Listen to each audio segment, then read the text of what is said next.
ਸਜਰੀ ਸਵੇਰ ਫੁੱਲਾਂ ਵਾਲੇ ਬੂਟਿਆਂ ਦਾ ਇੱਕ ਟੱਬਰ ਹੈ। ਇਸ ਟੱਬਰ ਵਿੱਚ 1650 ਵੰਡਾਂ ਨੇ।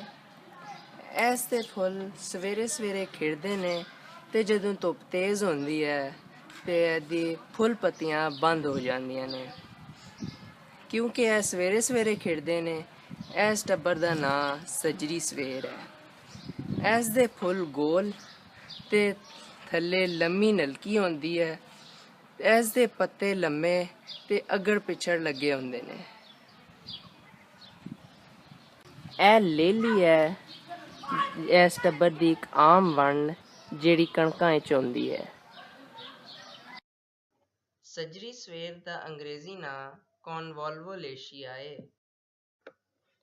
ਇਸ ਟੱਬਰ ਵਿੱਚ ਬੂਟੇ, ਵੇਲਾਂ ਤੇ ਰੁੱਖ ਹੁੰਦੇ ਨੇ।